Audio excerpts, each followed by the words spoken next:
Hey guys, Solo Base 15 here for the second round of the second exhibition in GAC. For today, I want to have a little bit of a theme of maximizing your points because as we're looking up the matchup here, it looks like it's going to be an even fight. My opponent has more Zetas and more G12s, while I look to have a bit of a mod advantage. So my opponent got in to fight before I got to attack him. So I already know going into this battle that I'm going to have to score more than 1,912 points. So my first fight is going to start with a Jango lead with a nest, and that adds a different wrinkle to this bounty hunter team. He's got a double Zeta Bosk, so my first goal, since I'm using Jedi Knight Revan, is to take out his Bosk and prevent him from taunting, because once the taunt goes up, it's going to be much more difficult. Now, bounty hunters can't compare to a Jedi Knight Revan team, so as you can see here, with all the assists and buffs, Grandmaster Yoda is able to take out Bosk fast, which will let me take down Baba and then Jango. I pointed it out last video, but the Jango lead, while it lets you gain speed and prevent your opponent from using a KRU-led First Order team from attacking the bounty hunters, it really takes a lot of survivability away from the bounty hunter team, which makes them just melt as you attack them. And as you can see, that's what happened here.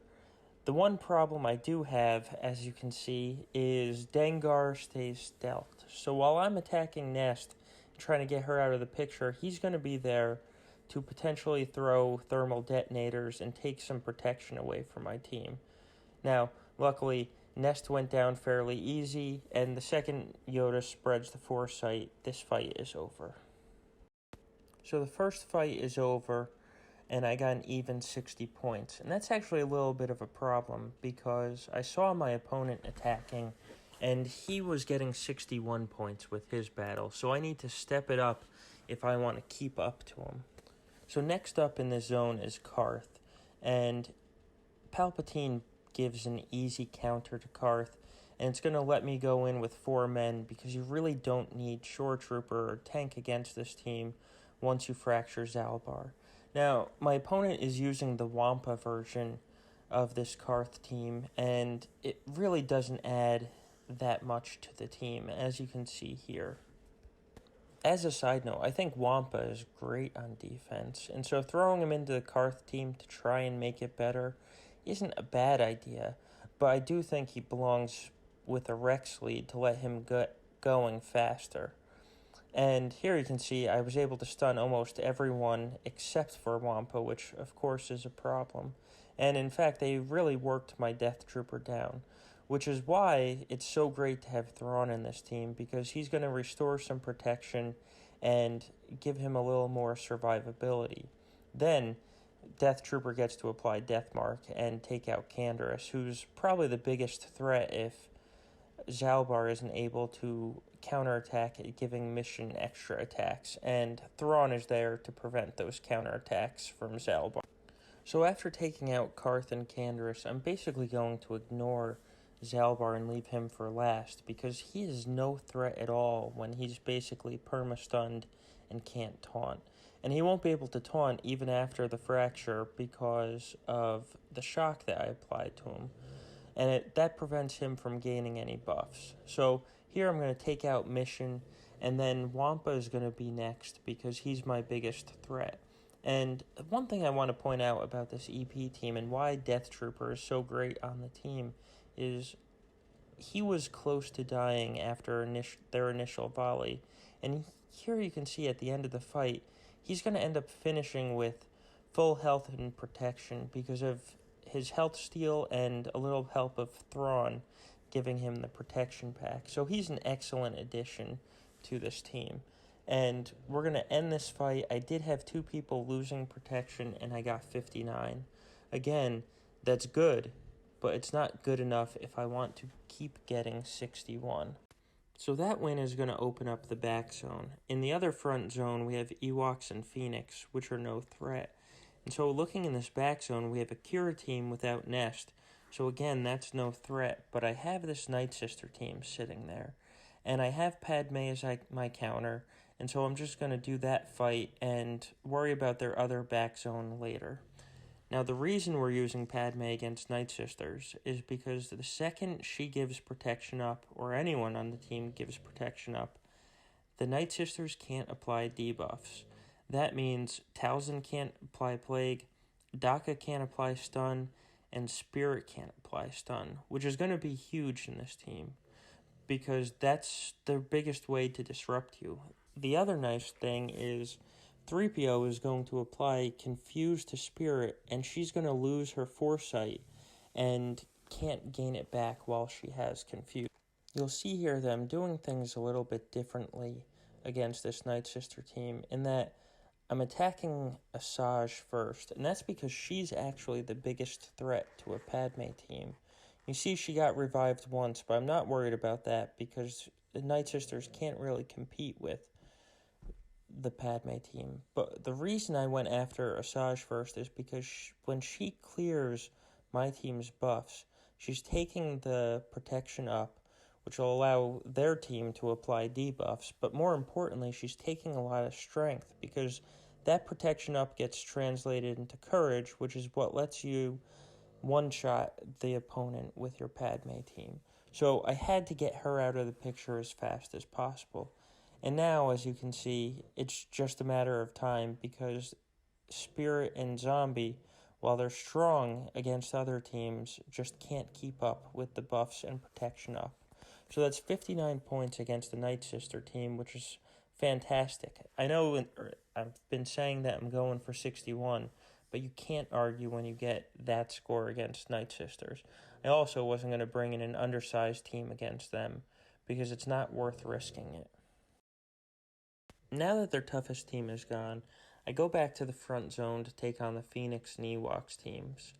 And I choose the Ewoks first because a lot of people underestimate them and end up losing because they don't give them the credit they actually deserve. So what I do here is bring in my bounty hunters because the Ewoks just don't hit hard enough to keep up with the bounty hunter regen. Also, normally on an Ewok team, you would be scared of Elder reviving the tunes after you take them out. But with Jango's Zeta and with Baba's Execute, you really don't have to worry about that. So my first attack was to Chirpa to prevent him from calling the Mass Assist and also giving Retribution. Then I went after Elder.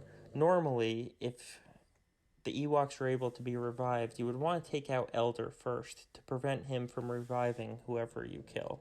When you're using bounty hunters, you can really use this video to see how the kill order goes. I took out Chirpa, mainly to get my contract first. I took out Elder to prevent any revives. I took out Wicket because he's the damage dealer. Then Paplu and Logray, really kill whichever one you want in whatever order when it's only those two left. So I finished with 60 banners and I take on the Phoenix team next. So you'll see me thinking here because the Phoenix team really isn't great, but they do have a Kanan Zeta. At this point, I want to go in with an undersized team to start making up points that I will need to try and win this battle. So I'm finally going to end up on the First Order team because the Phoenix are going to struggle against the two Kylos.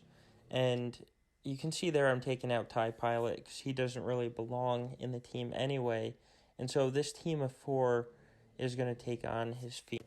So my first move here was to stun Kanan for 2 turns to take him out of the battle, essentially. Because my goal is to kill this team off as fast as possible, since I'm only using 4 and want to give max banners. And you'll see with the First Order team, the key is Masked Kylo, and Masked Kylo, because he is going to feed your team turn meter. Now, the problem I have here is you can see that Zeb gives days on his stun.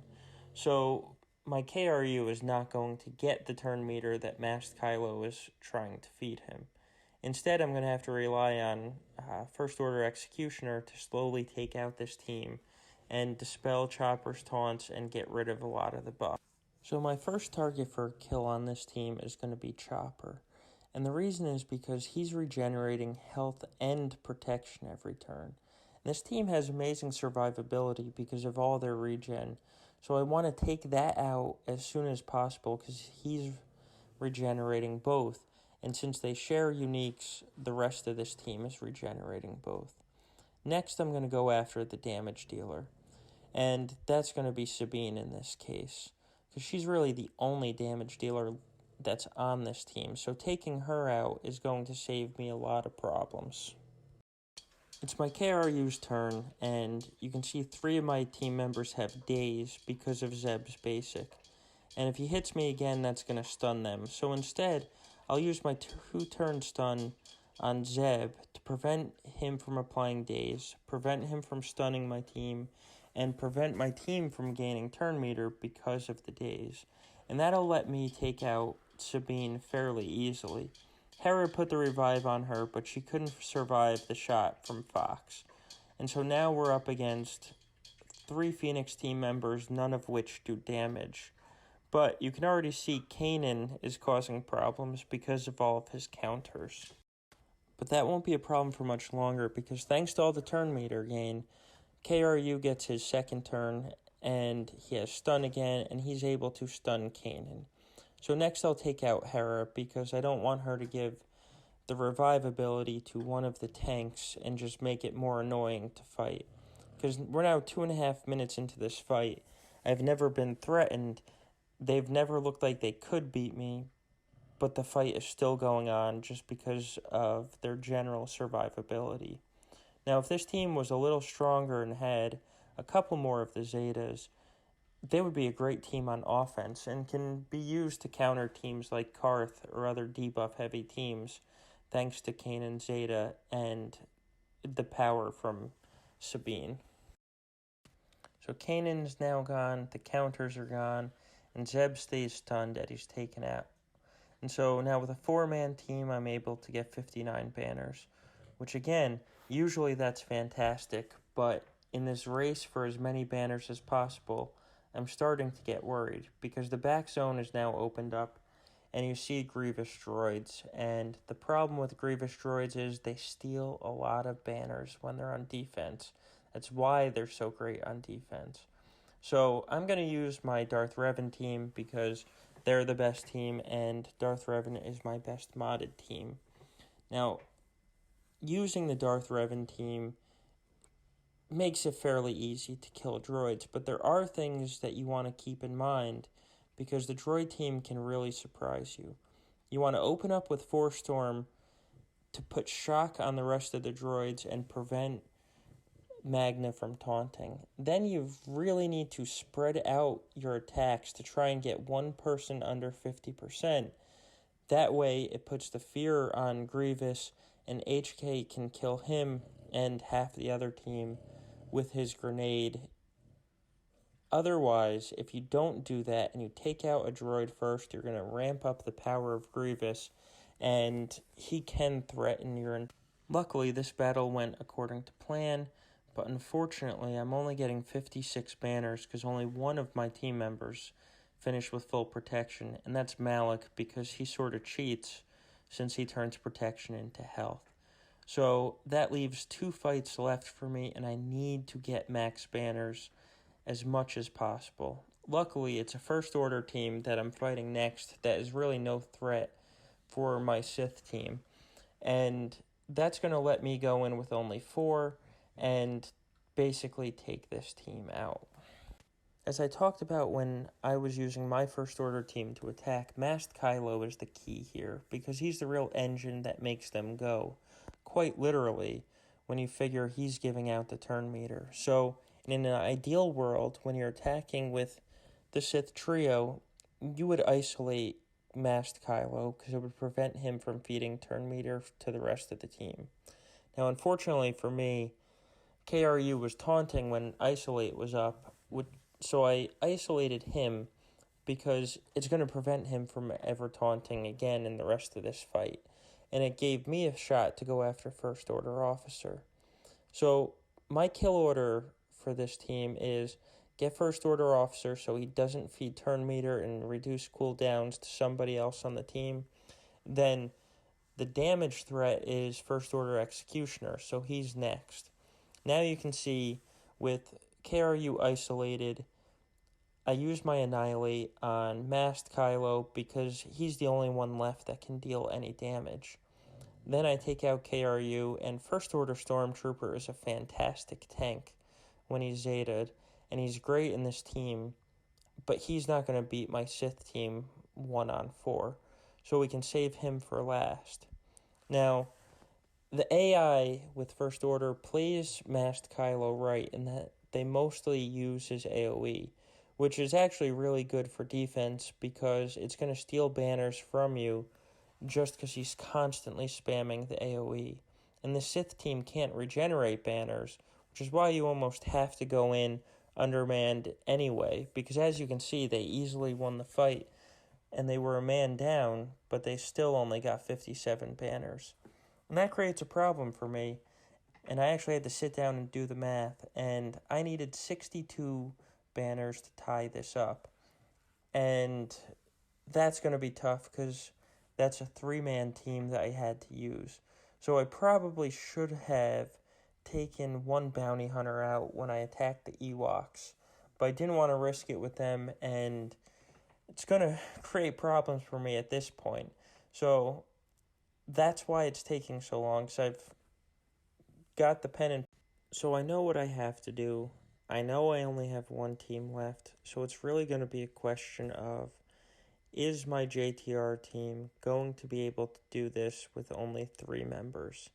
And I'm very grateful at this point that Nest was on another team, and I don't have to fight Nest with only 3 members on my JTR team. Now, the JTR team should always be her, BB-8, and R2 together, just because they add so much synergy together. So they're the 3 I'm going to roll with, and hope that it's enough damage.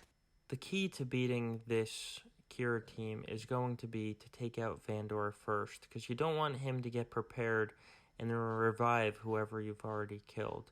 So take him out first, even though he really offers no damage to this team.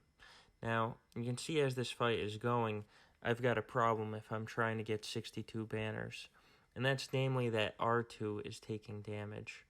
Also, you're going to see that I made a mistake here. I should have done that to BB-8 and put the stealth on BB-8. That way he could be countering and getting me some extra damage and evading, restoring some health. But at this point, it is what it is, and I just have to go with what I've done. So the next threat on this team is going to be Qi'ra, because she's going to be gaining turn meter on her basic if she can crit twice. She also can apply debuffs such as stagger, and she can call one of her teammates into an assist. Plus, at the end of the day, she's very easy to kill because she's G11 on this team and just doesn't have that much health and protection. That leaves 2 Hans and an L3, and young Han is really the only threat on this team, and he doesn't have the Zeta, so he's not going to be assisting. Plus, I've got days on him, which would have prevented the assists anyway. Now, L3 is usually very strong, and she's tough to kill because she's regenerating protection when she's countering. But I was able to get daze and a stun on her, so she couldn't regenerate protection, and she falls to exposes. So next, I just want to ability block Stormtrooper Han here so he doesn't taunt and feed turn meter to young Han, and then young Han's an easy target, leaving only 1 left. Now, unfortunately, there's just too many turns for me to try and get one more move out of BB-8 to restore some more protection to R2. So at the end of this fight, I went in with 3, and instead of getting 62 points, I'm only going to grab 61. And unfortunately for me, that just wasn't good enough for this fight.